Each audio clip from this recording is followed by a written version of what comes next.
So hello student, आज के lecture में हम एक और एग्जाम्पल देखते हैं मिनिमाइजेशन ऑफ डीएफए का। बट अब जो हम मिनिमाइजेशन करेंगे वो by using table filling method करने वाले हैं। तो इस बार हम इक्वलेंस पे नहीं करेंगे। अब हम जो एग्जाम्पल्स करेंगे वो टेबल फिलिंग मेथड पे करेंगे और माइहिल नेरोदा थ्योरम पर। ठीक है, तो बेसिकली मैंने लास्ट वीडियो में आपको स्टेप्स बताए थे मिनिमाइजेशन अगर आपको माइहिल नेरोदा थ्योरम से करना है और टेबल फिलिंग मेथड से करना है। तो सबसे पहले आप पेयरिंग करते हैं, टेबल क्रिएट करेंगे हर स्टेट के लिए पेयरिंग करके, और आप उन स्टेट को मार्क करेंगे जिसमें से एक स्टेट फाइनल हो और एक स्टेट नॉन फाइनल की कैटेगरी में आ रही हो। थर्ड स्टेप में आप फिर इनपुट पर जाके चेक करते हैं कि अगर आपने मूव लिया पर्टिकुलर इनपुट के साथ तो एक स्टेट अगर आपकी फाइनल आ रही है और दूसरी आपकी नॉन फाइनल आ रही है तो आप उसको मार्क करते रहेंगे। और ये आप तब तक करते रहेंगे जब तक कि आपको स्टेट मिलनी बंद ना हो जाए। ठीक है, तो जब तक आप मार्क ही करते रहेंगे। स्टेप 4 में आप उन स्टेट को जो भी आपकी अनमार्क्ड पेयर आपके आए उनको एक सिंगल स्टेट में मर्ज करेंगे और उसके थ्रू आप मिनिमाइजेशन करेंगे। ठीक है, तो ये तो आपके बेसिक स्टेप्स थे। अब हम डायरेक्टली ये स्टेप्स इस पर्टिकुलर क्वेश्चन पे अप्लाई करेंगे। तो यहाँ पर आप देख सकते हैं जो आपके स्टेट्स हैं वो है आपकी ए, बी, सी, डी एंड ई। ठीक है, तो आपके पास 5 स्टेट्स हैं। तो सबसे पहले स्टेप 1 के अकॉर्डिंग आप क्या करेंगे, draw a table for all pair of states. तो यहाँ पर आपके पास जो पेयर्स बन सकते हैं वो क्या बनेंगे, A B, A C, A D, ए ई। ठीक है, सिमिलरली यहाँ पर जो आपका कॉम्बिनेशन है हम ये लास्ट टाइम डिस्कस कर चुके हैं कि बी कॉमा ए और ए कॉमा बी आपके इक्वलेंट होंगे, तो आप हाफ टेबल आपकी इसी तरह स्प्लिट हो जाती है। ठीक है, सेकेंड चीज, आपने ए के लिए मैपिंग नहीं दी है क्योंकि आप देखेंगे कि आप सिर्फ उन पेयर को मार्क करते हैं जो जिसमें से एक पेयर आपका फाइनल हो और दूसरा आपका नॉन फाइनल हो। ठीक है, तो आप देखेंगे कि अगर एक सिचुएशन में ए अगर चाहे तो वो फाइनल रहा तो दोनों स्टेट पर आपको फाइनल मिलेगा, हम यहां पर भी मार्क नहीं करेंगे। सिमिलरली बी फाइनल होगा तो दोनों स्टेट फाइनल होंगी तो भी हम मार्क नहीं करेंगे। तो हम कॉर्नर्स को जो आपके डायगोनल्स होते हैं उनको भी स्किप करते हैं, और जो मल्टीपल एंट्रीज होती हैं ए इक्वल्स टू बी और बी इक्वल्स टू ए वाले कॉम्बिनेशन भी हम स्किप करते हैं। तो वहां पर हमने ए की कॉम्बिनेशन बना लिया। ये हमने लास्ट वीडियो में डिस्कस किया था। तो हम जो टेबल बनाते हैं वो इस तरह की टेबल बनाते हैं कि बी का कॉम्बिनेशन ए के साथ, फिर बी का कॉम्बिनेशन सी का कॉम्बिनेशन ए के साथ, सी का बी के साथ। ठीक है, ये कॉम्बिनेशन हमारे बनेंगे इस वाले एग्जाम अगर हमारे पास 5 स्टेट्स हैं तो। अब हमें सबसे पहले स्टेप 2 अब हम अप्लाई करेंगे। हमारी टेबल क्रिएट हो गई है। सेकेंड स्टेप ये बोलता है कि आप उन पेयर्स को मैप करेंगे, जैसे फॉर एग्जाम्पल आपके पेयरिंग हो सकती है। यहाँ पर जो पेयरिंग है वो है बी कॉमा ए या ए कॉमा बी, जो भी आप सीक्वेंस यहाँ पे मैटर नहीं करता। तो ए कॉमा बी आप तब मार्क करेंगे अगर आपका ए फाइनल है या इनमें से कोई एक फाइनल है और एक नॉन फाइनल है। ठीक है, तो सबसे पहले हम मार्क करते हैं कि कौन सी हमारे आपकी मार्क होगी। अब हम बात करते हैं बी और ए की। तो आप देख सकते हैं कि बी भी आपका नॉन फाइनल है और ए भी नॉन फाइनल है। इनमें से एक फाइनल होना अगर होगा तभी आप स्टेट को मार्क करेंगे, तो आपकी ये मार्क नहीं होगी। अब हम चेक करते हैं सी कॉमा ए। तो सी भी आपकी नॉन फाइनल है और ए भी आपकी नॉन फाइनल है, तो आप इसको भी मार्क नहीं करेंगे। अब चेक करते हैं सी कॉमा बी, ये वाला सी कॉमा बी। तो बी भी आपकी नॉन फाइनल है और सी भी आपकी नॉन फाइनल है, तो ये भी आपकी मार्क नहीं होगी। अब हम चेक करते हैं डी कॉमा ए। तो डी कॉमा ए अगेन दोनों नॉन फाइनल है, आपकी मैप नहीं होंगी, आप मार्क नहीं करेंगे। अब देखते हैं डी कॉमा बी, अगेन आपकी दोनों नॉन फाइनल स्टेट है। डी कॉमा सी भी आपकी नॉन फाइनल है, तो आप इनको भी मार्क नहीं करेंगे। अब हम चेक करते हैं ई कॉमा ए पर। तो यहाँ पर आप देख सकते हैं कि ई अब आपकी फाइनल है बट ए आपकी नॉन फाइनल है। हम उन्हीं को मार्क करते हैं स्टेप 2 के according. Step 2, mark all pairs where P belongs to final and Q does not belongs to final। ठीक है, तो आप देख सकते हैं कि E आपकी बिलोंग कर रही है फाइनल को और A आपकी बिलोंग नहीं कर रही है फाइनल को, तो हम किसे मार्क करेंगे, A कॉमा E और E कॉमा A। ये वाली हमारा जो सेल है वो हमारा मार्क होगा। अब हम चेक करते हैं E कॉमा B पर। तो आप देख सकते हैं कि E आपकी फाइनल है, B आपकी नॉन फाइनल है, ये भी आपकी मार्क होगी। अब चेक करते हैं ई कॉमा सी के लिए। तो आप देख सकते हैं कि आपका ई फाइनल है और सी आपकी नॉन फाइनल है, तो आपकी ये भी मार्क होगी। और ई कॉमा डी आपकी चेक होगी, तो अगेन ये फाइनल और नॉन फाइनल, ये पूरा सेल आपका मार्क होगा।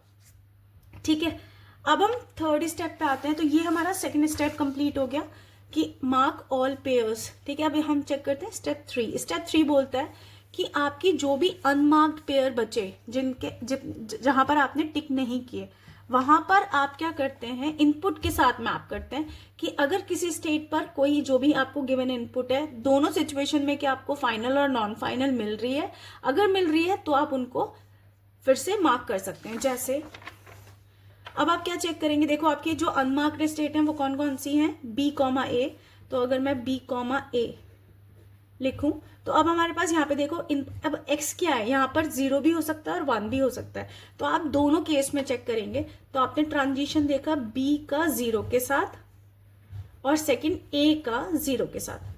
ठीक है, अब आप देखें b 0 लेके कहाँ जा रहा है, b 0 लेके b पर ही आ रहा है और a 0 लेकर भी b पर आ रहा है। तो दोनों स्टेट अगर आप क्या है, b और b, और आपको पता है कि जो दोनों स्टेट हैं, मतलब जो स्टेट आपकी b है वो आपकी नॉन फाइनल है। आपकी अगर ऐसा पेयर आएगा जहां पर एक फाइनल और एक नॉन फाइनल आएगा तभी आप मार्क करेंगे, तो आप यहाँ पे मार्क नहीं करेंगे। बट सिमिलरली आपने 0 के लिए देखा, बट बी और ए के लिए आप 1 के लिए भी चेक करेंगे। ठीक है, तो ए पर 1 का मूव, जितने भी इनपुट हैं आप दोनों इनपुट पर आप चेक करेंगे। अब देखो बी कॉमा ए, मतलब बी स्टेट पर 1 लेकर आप कहाँ जा रहे हैं, डी पर, और ए से 1 लेकर आप कहाँ जा रहे हैं, सी पर। अगेन जो दोनों हैं वो आपकी दोनों ही नॉन फाइनल है, तो आप यहाँ पर मैप नहीं करेंगे। तो आपका बी और ए अब भी मैप नहीं होगा और मार्क नहीं होगा। ठीक है, तो हम अब चेक करते हैं सी कॉमा, ये वाला कंप्लीट हो गया। अब हम चेक करते हैं सी कॉमा ए के लिए। सी कॉमा ए के लिए आप देखेंगे कि सी 0 पर कहाँ मूव कर रहा है और सी ए पर कहाँ, सॉरी ए 0 पर कहाँ मैप कर रहा है। तो सी 0 लेकर जा रहा है बी पर और ए 0 लेकर भी जा रहा है बी पर। अगेन आप इसको मार्क नहीं करेंगे। अब आप चेक करेंगे सी 1 का मूव और ए 1 का मूव।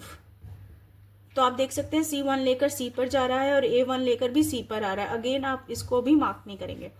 अब हम चेक करते हो सी ए भी कंप्लीट हो चुका है। अब सी बी को हम चेक करते हैं, सी कॉमा बी।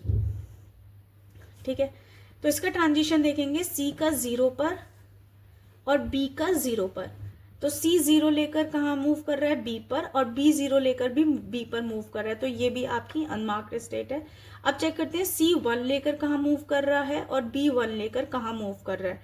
तो सी 1 लेकर सी पर ही मूव कर रहा है और बी 1 लेकर डी पर मूव कर रहा है। लेकिन आप देखेंगे कि सी और डी जो दोनों ही हैं वो भी आपकी दोनों नॉन फाइनल है, तो आप यहाँ पे भी मैप नहीं करेंगे, मार्क नहीं करेंगे। ठीक है, तो मेरा सी बी भी हो गया। अब हम चेक करते हैं डी कॉमा ए। तो ट्रांजिशन देखेंगे डी का 0 पर और ए का 0 पर। ठीक है, तो देखो डी 0 लेकर कहाँ जा रहा है, बी पर, और ए 0 भी बी पर आ रहा है। तो अगेन आपकी दोनों नॉन फाइनल स्टेट, आपका कोई भी मार्क नहीं करेंगे। सेम चीज डी का 1 के साथ और ए का 1 के साथ आप मैप करेंगे। तो क्या आएगा, डी 1 आपको लेके जा रहा है ई पर। अब देखिए एक फाइनल आ गई है और ए 1 लेकर कहाँ जा रहा है, सी पर। ये आपका मार्क होगा क्योंकि एक है फाइनल और एक है नॉन फाइनल। ये पॉसिबल है, बट ये किस पॉइंट पर आया है, किस सेट के लिए, डी कॉमा ए के लिए। ठीक है, तो आप कहाँ पे मार्क करेंगे, डी कॉमा ए, ये वाली मार्क आपकी स्टेट होगी। ठीक है, अब चेक करते हैं डी कॉमा बी के लिए। ट्रांजिशन देखेंगे डी का 0 पर और बी का 0 पर। तो डी 0 लेकर आ रहा है बी पर और बी 0 भी लेके जा रहा है बी पर। तो ये तो आपकी मार्क नहीं होगी। अब हम 1 का मूव देखेंगे, डी का 1 पर मूव और बी स्टेट पर भी 1 का मूव। तो डी 1 लेकर ई पे आ रहा है, तो हमारी ये पॉसिबल हो सकती है क्योंकि हम फाइनल पर आ रहे हैं, और बी 1 लेकर जा रहा है डी पर। ठीक है, तो ये आपकी मार्क होगी। ठीक है, तो डी कॉमा बी भी आप देखेंगे, ये आपने मार्क करी। इसके बाद चेक करते हैं डी कॉमा सी। अब डी का मूव 0 पर, सी का मूव 0 पर। डी 0 लेकर जा रहा है बी पर, सी 0 लेकर भी जा रहा है बी पर। आप मैप नहीं होगी। और अब देखेंगे डी का 1 के साथ और सी का 1 के साथ। तो डी 1 लेकर ई पे जा रहा है और सी 1 लेकर सी पर ही आ रहा है, तो अगेन आपकी ये भी मैप हो रही है, मतलब आप डी और सी को भी मार्क करेंगे। ठीक है, तो आपकी ये वाली मार्क हो गई। अब आपका थर्ड स्टेप ये भी बोलता है कि जो भी आपकी अनमार्क्ड है वो आप रिपीट करते रहेंगे till no more marking can be made. ठीक है, तो आप ये रिपीटेशन पे रखेंगे। अब हम ये एक हमने आइट्रेशन कंप्लीट कर लिया है। अब हम सेकेंड आइट्रेशन देखते हैं, जो भी हमारे अनमार्क्ड पेयर्स हैं फिर हम उनको ट्राई करेंगे। तो अभी जो हमारा अनमार्क्ड है पहले हम सी को ट्राई करेंगे, क्योंकि अब हमें पता है कि मे बी हमारी ये चीजें हो जाए। तो सी कॉमा ए हम चेक करेंगे, तो आप देखें कि डेल जीरो का मूवमेंट और आपका इसका मूवमेंट। ठीक है, तो हम यहाँ पे देखेंगे कि सी जीरो पर कहाँ जा रहा है, बी पर। सी जीरो पर कहाँ जा रहा है, बी पर। और ए जीरो कहाँ पे जा रहा है, बी पर। तो अगेन ये आपकी मार्क नहीं होगी। अब आप चेक करेंगे सी वन पर कहाँ जा रहा है और ए वन पर कहाँ जा रहा है। तो सी वन लेकर जा रहा है, सी पर ही आ रहा है, और ए भी वन लेकर सी पे ही आ रहा है, तो अगेन ये भी आपकी मार्क नहीं होगी। अब चेक करते हैं C B, C comma B, C comma B. तो डेल आप देखेंगे सी जीरो पर कहाँ मूव कर रहा है और बी जीरो पर कहाँ मूव कर रहा है। तो आप देखो सी जीरो पर कहाँ मूव कर रहा है, आप मूव बी पर, और बी जीरो भी मूव बी पर, तो ये भी नहीं होगा। अब हम चेक करेंगे वन पर और बी भी वन पर। तो देखो सी वन ले रहा है सी और बी वन लेकर जा रहा है डी।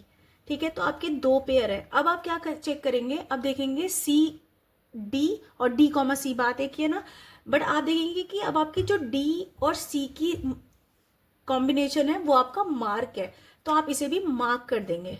ठीक है, तो मार्क कौन सा होगा आपका, सी कॉमा बी। तो सी कॉमा बी ये वाला मार्क होगा आपका। ठीक है, अब आपका ए कॉमा बी बचा है, तो आप चेक करते हैं ए कॉमा बी, मूव ए कॉमा जीरो पर देखेंगे और बी कॉमा जीरो पे चेक करेंगे। तो ए जीरो लेकर बी पे जा रहा है और बी जीरो लेकर भी बी पर आ रहा है, तो ये आपकी अनमार्क्ड है। अब आप वन पे चेक करेंगे कि ए वन मूव, ए स्टेट पर वन का मूव क्या कहाँ पर आ रहा है, सी पर, और बी वन लेकर कहाँ जा रहा है, डी पर। और आप फिर से देखेंगे कि सी और डी का पेयर आपका मार्क है, डी और सी और डी आपका एक ही बात है। ठीक है, तो ये आपकी स्टेट मार्क है, तो आप इसे भी मार्क करेंगे, तो ए कॉमा बी भी आपका मार्क होगा। ठीक है, अब आप एक बार और आइट्रेशन लास्ट ट्राई करेंगे जो आपका अनमार्क्ड है। क्या आप सी कॉमा ए को मार्क कर सकते हैं, नहीं, क्योंकि ये वाली सिचुएशन आपकी कभी भी मार्क नहीं होगी, क्योंकि ए और सी आपको कभी भी मार्क नहीं मिलेंगे। तो यहाँ पर आप स्टॉप करेंगे, तो थर्ड स्टेप आपका कंप्लीट होता है। और फोर्थ स्टेप ये बोलता है कि जो भी आपके अनमार्क्ड पेयर्स है उनको आप एक साथ रखेंगे, तो जो कॉम्बिनेशन बनेगा वो कौन सा बनेगा, ए और सी का। तो ए और सी स्टेट आपकी कंबाइन होने होगी। ठीक है, तो आपका आप देखेंगे कि एक ही अनमार्क्ड है आपका, तो ए सी ही कंबाइन होने वाली है। बी भी आपकी सेपरेट होगी, सी भी आपकी सेपरेट, सॉरी डी भी आपकी सेपरेट होगी और ई भी आपकी सेपरेट होगी। ठीक है, अब मूव्स कैसे आएंगे, अब मूव्स कैसे बनेंगे, आप देखेंगे कि ए और सी जो मर्ज हुई है उसमें देखें ए जीरो लेकर कहाँ जा रहा है, बी पर, और सी जीरो लेकर भी बी पर जा रहा है। तो आप कह सकते हैं कि ए और सी जीरो लेकर बी पर जा रहे हैं। ठीक है, अब हम बात करते हैं ए वन लेकर सी पे जा रहा है। अब आप देखिए ए है, ए वन लेकर कहाँ जा रहा है, सी पे जा रहा है, और सी वन लेकर सी पे ही आ रहा है। तो यहाँ पे ए और सी क्योंकि अब मर्ज होगी, तो आप बोल सकते हैं कि ए और सी पर सेल्फ लूप रहेगा वन का। ठीक है, क्योंकि दोनों केस में आप ए और सी पर ही आ रहे हैं। ठीक है, सी पर ही आ रहे हैं वन लेकर। अब आप बात करते हैं बी की, तो बी जीरो लेकर सेल्फ लूप पर ही है, तो जीरो ही रहेगा, और बी वन लेकर आपका डी पे जा रहा है, तो कोई प्रॉब्लम नहीं है, वन लेकर डी पे जा रहा है। ठीक है, सिमिलरली आपका बी कंप्लीट हो गया। अब हम आते हैं डी पर, तो डी वन लेकर आपका ई पर आ रहा है, ये आपकी फाइनल स्टेट है, और डी जीरो लेकर बी पे जा रहा है। ठीक है, अब आपका डी भी कंप्लीट हुआ। हम चेक करते हैं ई को, तो ई जीरो लेकर जा रहा है बी पर और वन लेके जा रहा है ई, हाँ, सी पर। तो ये आपका, ठीक है। तो ये आप देख सकते हैं कि कंप्लीट DFA है जो आपने मिनिमाइज किया by using table filling method. Thank you.